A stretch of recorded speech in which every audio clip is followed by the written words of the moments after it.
కుటుంబ సభ్యుల్ని టార్గెట్ చేయలేదు, గతంలో కేసీఆర్ ఎప్పుడు టార్గెట్ చేయలేదు. కానీ ఆర్ఎస్ ప్రవీణ్ కుమార్ గారు సతీమణిని ట్రాన్స్ఫర్ చేశారు,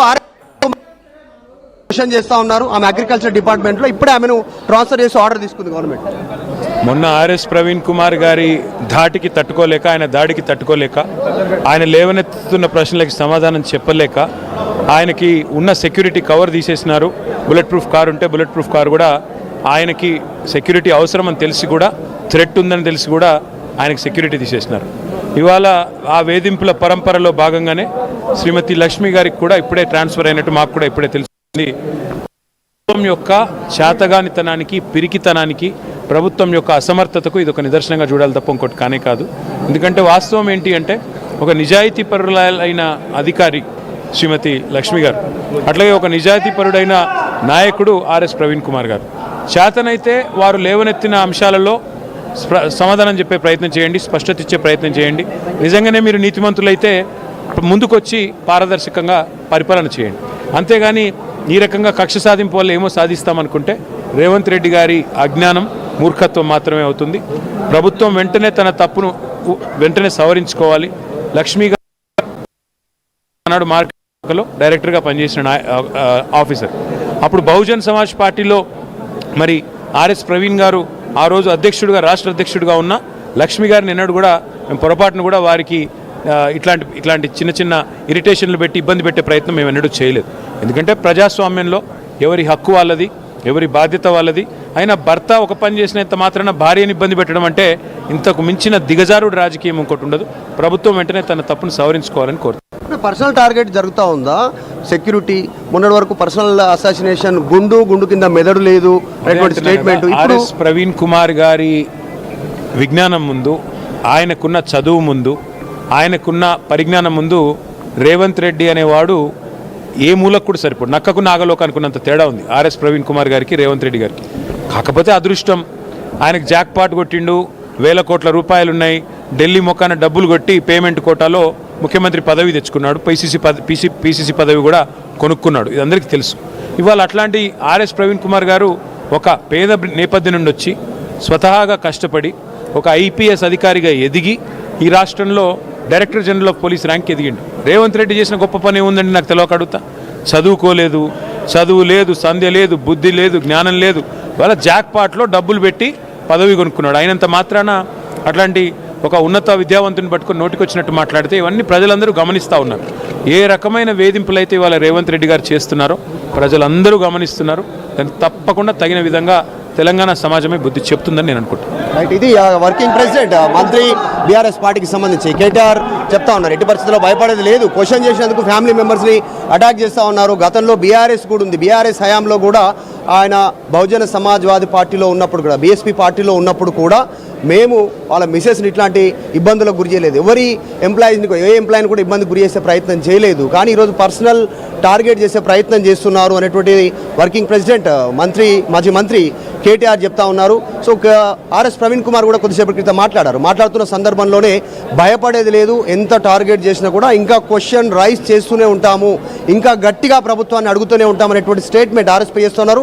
అండగా పార్టీ ఉంటుంది ఆర్ఎస్ ప్రవీణ్ కుమార్కి. ఆర్ఎస్ ప్రవీణ్ కుమార్ ఉన్న నాలెడ్జ్ ముందు రేవంత్ రెడ్డి నక్కకు నాగలోగా అనుకున్నంత RS Praveen Kumar knowledge person అనేటువంటి స్టేట్మెంట్ చేస్తూ ఉన్నారు. సో వివాదం అవుతా ఉంది, ప్రభుత్వం తీసుకున్నటువంటి నిర్ణయాలు వివాదం అవుతున్నటువంటి సిచ్యువేషన్ కనిపిస్తూ ఉంది. ఇప్పుడు ఆర్ఎస్ ప్రవీణ్ కుమార్కి మొన్న భద్రత తగ్గింపు, బుల్లెట్ ప్రూఫ్ వాహనం తొలగింపు, ఈరోజు ఆర్ఎస్ ప్రవీణ్ కుమార్ సతీమణి లక్ష్మీబాయి అగ్రికల్చర్ డిపార్ట్మెంట్ నుంచి ఈరోజు సంబంధం లేని డిపార్ట్మెంట్కి ఆమెను బదిలీ చేసినటువంటి విధానం. సో వీటన్నిటి మీద బీఆర్ఎస్ ఫోకస్డ్గా ఉంది.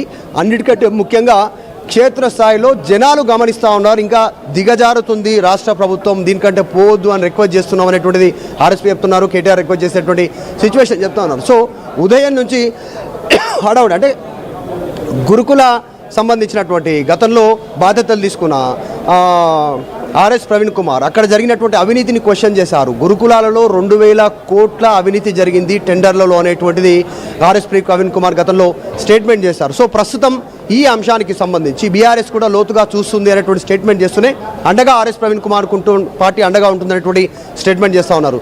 సో కాస్త personal target, personal assassination character assassination చేసేటువంటి విధానాలను మానుకోవాలి అనేటువంటిది స్టేట్మెంట్ చేస్తా ఉన్నారు బీఆర్ఎస్ పార్టీ నాయకులు. ఆర్ఎస్పీ విషయంలో మధు అంటే ఇప్పుడు మాట్లాడారు మీతో, అంటే ఫ్యామిలీని టార్గెట్ చేస్తున్నారు, తనని బాడీ షేమింగ్ చేస్తూ మాట్లాడుతున్నారు అని చెప్పి చెప్తున్నారు కదా. అంటే ఖచ్చితంగా అనుభవిస్తారు, దీనికి తగినంత ప్రజలు బుద్ధి చెబుతారని చెప్పి కేటీఆర్ మాట్లాడారు, ఆర్ఎస్పీ మాట్లాడారు.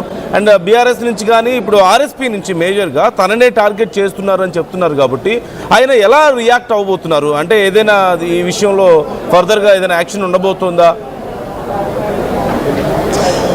ఎగ్జాక్ట్లీ, అంటే గతంలో నక్సల్స్ ప్రభావిత ప్రాంతాలలో నేను పనిచేశాను, దాదాపు 20 ఇయర్స్ అక్కడ నా సర్వీస్ ఉండింది. ఆ సమయంలో ప్రభుత్వ విధానాలకు అనుగుణంగా ప్రభుత్వ నిదానాలను నేను గ్రౌండ్ లెవెల్లో ఇంప్లిమెంట్ చేశాను. సో దానివల్ల నేను కొంతమందికి టార్గెట్ అయ్యాను. అంటే కేవలం నక్సల్సే కాదు, నక్సల్స్కు సహకరించినటువంటి వాళ్ళు, విద్రోహ శక్తులు ఎవరైతే ఉన్నారో, మిలిటెంట్స్ కానీ నక్సల్స్ కానీ, వారికి అండదండలుగా ఉన్నటువంటి వాళ్ళందరి దృష్టిలో నేను టార్గెట్గా ఉన్నాను. నాకు ఇప్పుడు సెక్యూరిటీ తొలగిస్తే, అప్పుడు కేంద్ర ప్రభుత్వం తీసుకున్నటువంటి నిర్ణయం, మెడల్స్ తీసుకున్నాను, అన్ని తీసుకున్నాను.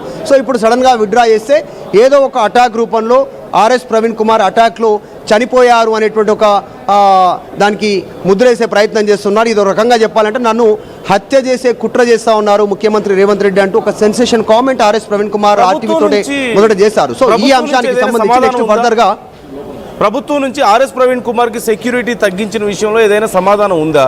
ఇప్పుడు ఒక అప్రాధాన్యత ఉన్నటువంటి ఒక పోస్ట్లోకి ఆయన సతీమణ్ణి ఇప్పుడు ట్రాన్స్ఫర్ చేశారు. ఈ రెండు విషయాల మీద ఏదైనా ఎక్స్ప్లెనేషన్ ప్రభుత్వం నుంచి అసలు సమాధానం ఉందా? నిజంగానే ఆర్ఎస్ ప్రవీణ్ కుమార్కి థ్రెట్ ఏ స్థాయిలో ఉంది? మరి ప్రభుత్వం ఈ నిర్ణయం తీసుకోవడం వల్ల ఏదైనా ఇబ్బంది పడే అవకాశం ఉందంటారా? ఎగ్జాక్ట్లీ, అంటే ఆర్ఎస్ ప్రవీణ్ కుమార్ గతంలోనే ఆయన చేసినటువంటి కొన్ని ఆపరేషన్ గ్రౌండ్ లెవెల్లో కూంబింగ్ కానీ, నక్సల్స్ ఏరియాలో పనిచేయడం కానీ, వాటికి నేతృత్వం వహించడం కానీ నేపథ్యంలో థ్రెట్ ఉందని ఇంటెలిజెన్స్ రిపోర్ట్ ఇచ్చిన తర్వాతనే ఆ అంశంలో భాగంగా కేంద్రం భద్రత కల్పించింది. దాన్ని కంటిన్యూ చేస్తుంది. ప్రభుత్వాలు మారాయి. కాంగ్రెస్ హయాం తర్వాత టీడీపీ కానీ, కాంగ్రెస్ కానీ, బీఆర్ఎస్ కానీ, మళ్ళీ ఇప్పుడు కాంగ్రెస్ అధికారంలోకి రావడం కానీ, ఇవంతా తతంగంలో ఎప్పుడు సెక్యూరిటీ విత్డ్రా చేయలేదు, కావాలని విత్డ్రా చేస్తున్నారు. Because of I'm questioning again and Revanth government ఆయన చెప్తా ఉన్నటువంటి విధానం. ఆయన చెప్తాను, నేను క్వశ్చన్ చేస్తున్నాను, జస్ట్ టార్గెట్ చేస్తూ ఉన్నారు, భయపెట్టాలని చూస్తున్నారు, నేను భయపడను. సో నా వరకు ఓకే. ఈరోజు మా మిస్సెస్ ఆమెను ట్రాన్స్ఫర్ చేశారు, ఆమె అయోమయంలో ఉంది, ఏం జరిగిందో అర్థం కానటువంటి పరిస్థితులు. ఆమెతో కూడా మాట్లాడాను. ఆమె సంబంధం లేని శాఖకు ఆమెను ట్రాన్స్ఫర్ చేసినటువంటి సిచ్యువేషన్. ఇది కరెక్ట్ కాదు, కుటుంబాల సభ్యుల దగ్గరికి వెళ్ళొద్దు అనేటువంటి స్టేట్మెంట్ చేస్తూ ఉన్నారు. మాజీ మంత్రి తలసాని శ్రీనివాస్ యాదవ్ గారు ఉన్నారు, మాట్లాడదాం. సార్, ఆర్ఎస్ ప్రవీణ్ కుమార్ గారి సతీమణిని ట్రాన్స్ఫర్ చేశారు కొద్దిసేపటి క్రితం రాష్ట్ర ప్రభుత్వం. అది నేను ఇంతకుముందే మాట్లాడినా. ఇప్పుడు ఆయన అనేకమైనటువంటి అంశాలు ఈ ప్రభుత్వానికి వ్యతిరేకంగా కానీ, లేకపోతే జరుగుతున్న అవినీతి కుంభకోణాలు కానీ ఎప్పటికప్పుడు బయటికి తీసుకొస్తుంటే మరి అతనికి ఏమో ఫస్ట్ సెక్యూరిటీ తగ్గించారు, బుల్లెట్ ప్రూఫ్ కారు ఉంటే అది తీసేసారు. ఇప్పుడు ఏకంగా ఈరోజు ఆ గురుకుల పాఠశాలల మీద భారీ ఎత్తున అవినీతి జరిగింది, నేను సాక్ష్యాధారాలతో నిరూపిస్తా అని చెప్పి ఈరోజు బలంగా అతను పోరాటం చేస్తుంటే వాళ్ళ మిస్సెస్ని అగ్రికల్చర్ డిపార్ట్మెంట్ ఉంటే కోఆపరేటివ్ అంటే వాళ్ళు ఏంటంటే ఒకటి కక్ష సాధింపంటారు దీన్ని. ఆమెకు ఉన్న టర్మే ఇంకొక సంవత్సరం ఉంది, ఈ సంవత్సరంలో లూప్ లైన్లో వాడేద్దామని. ఇప్పుడు ఈ భారతదేశంలో ఏంటంటే ఇది ప్రజాస్వామ్య దేశం.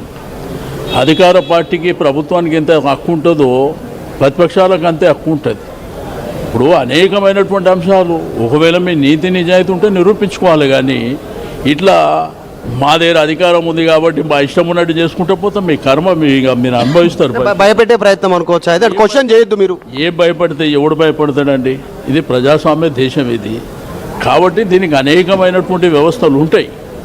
బట్ అల్టిమేట్గా ప్రభుత్వం ఏదైనా తప్పిదాలు జరిగినప్పుడు రెక్టిఫై